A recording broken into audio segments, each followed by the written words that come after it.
This is the talk show that takes a no-holds-barred approach to politics, where truth and integrity are the standard and the Constitution honored. From Renaissance Studios, this is Champion News Talk Radio.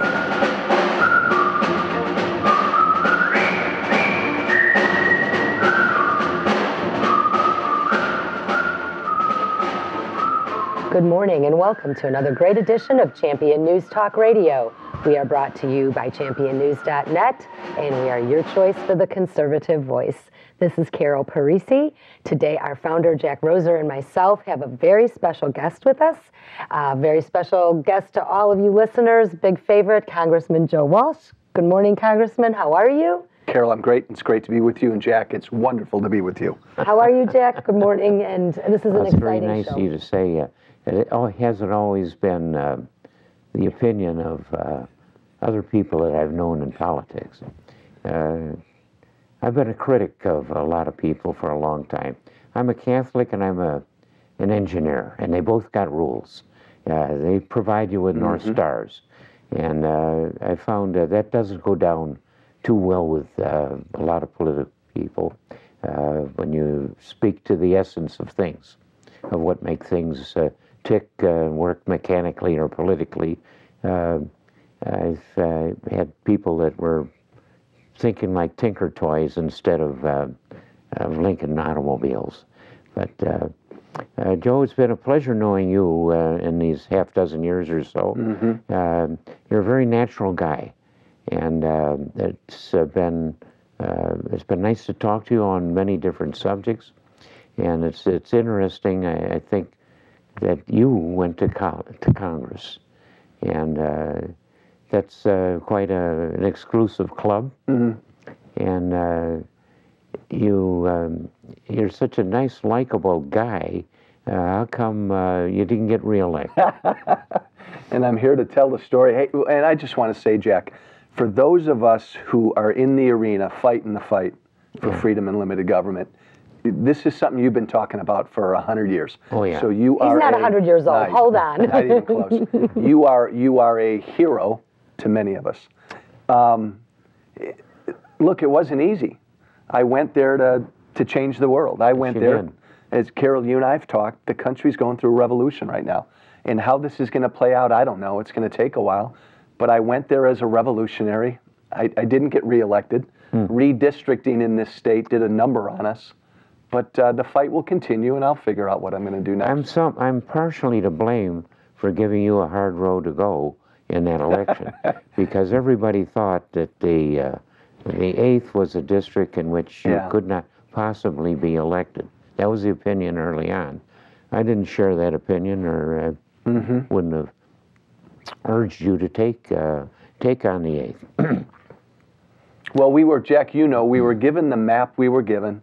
I was put into a district with another fellow Republican, and at the end of the day, it just wasn't the right thing to sort of fall into line with that map.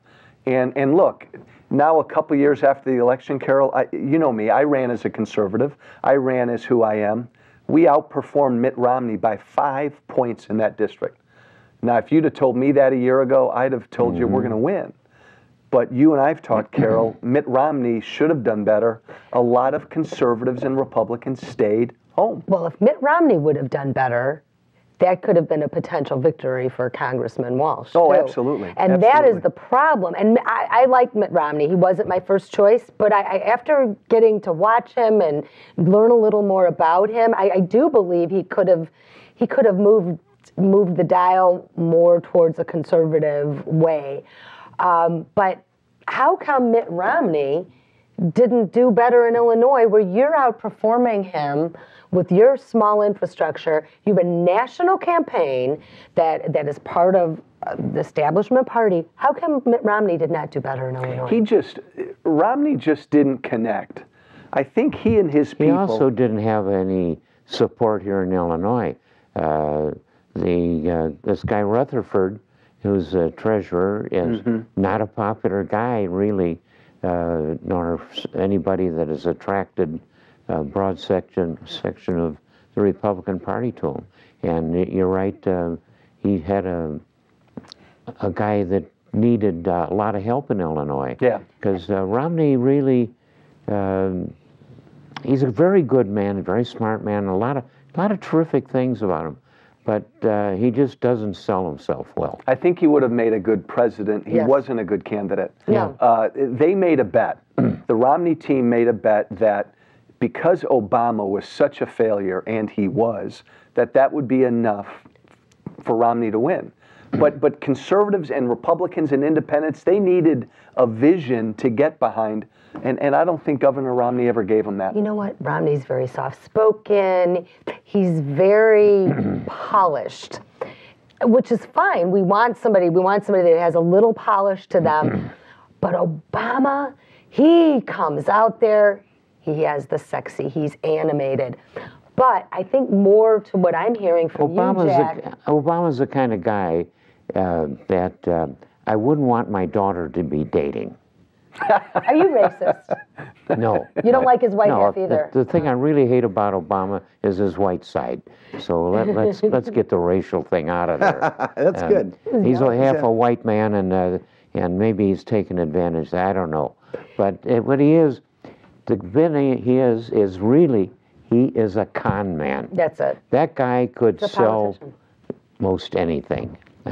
He could sell a used car without a motor in it. Yeah, but he never has to because he's a politician. Nevertheless, I want to get back to Romney for a minute because we saw it in the debates. He kicked butt in the first debate, and in the second and the third, he pulled back.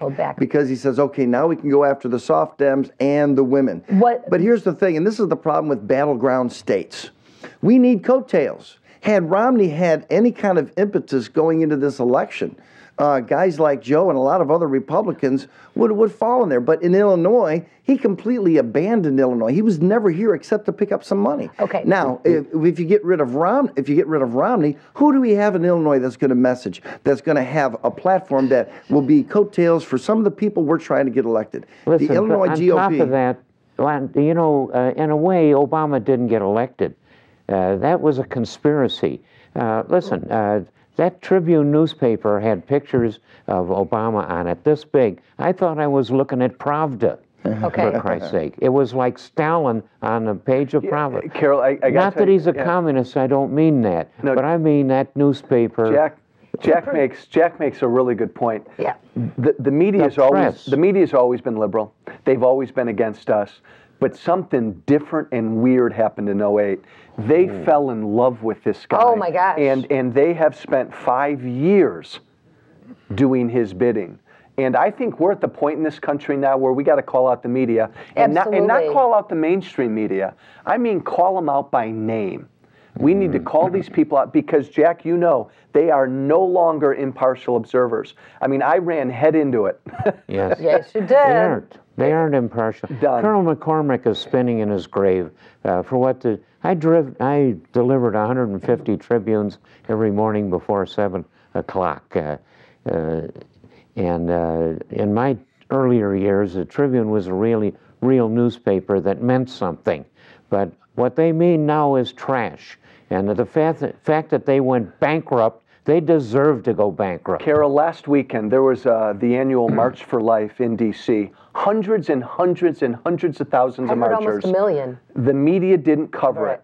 There was a gun control march that I think had almost 1,000 people, and it was all over the news. I mean, just emblematic well, here's of where the thing. I really think there is another department to the government, and it's called the Perception Management Department, and that is our media. I really think that they're in bed. The Perception Management Department is the mainstream media. They check in, they get to find out what they can talk about and how to move the agenda for this administration. Well, listen, you can go back to the Vietnam War. It was the Vietnam War that the media really got a hold of the fact, wow, we've got some power in this country. We can really sway public opinion. Oh, They've been using it ever since. Well, now, Jack, you were saying something about the person who led the Romney campaign here in Illinois on the Republican Party. What I'm hearing from you is, and maybe check me if I'm wrong, which I'm sure you will, is that there is really no good, strong leadership in Illinois for the Republican Party in the infrastructure, that we have a lot of failed leadership and the party itself. Rutherford started it off because he was the only Republican Congress here, not in Congress, but in Illinois, that voted for this marriage thing, where two guys make a family. That's a horrible idea. And to be pushing that, he's going uphill from there on. And well, and it was disappointing, Jack. Look. It narrows a viewpoint so much. Yeah. Well, you know what? I really want to talk to you, Congressman Walsh, about what the Republican establishment is like. How we did not do well this election cycle, where we have $16+ trillion of debt and unemployment through the roof and gas and everything else. When we come back, Congressman Walsh is going to be talking about what we could have done better, and maybe he's going to let us know what he's got in his future. So don't go away. Stay with us. We'll be right back after the break.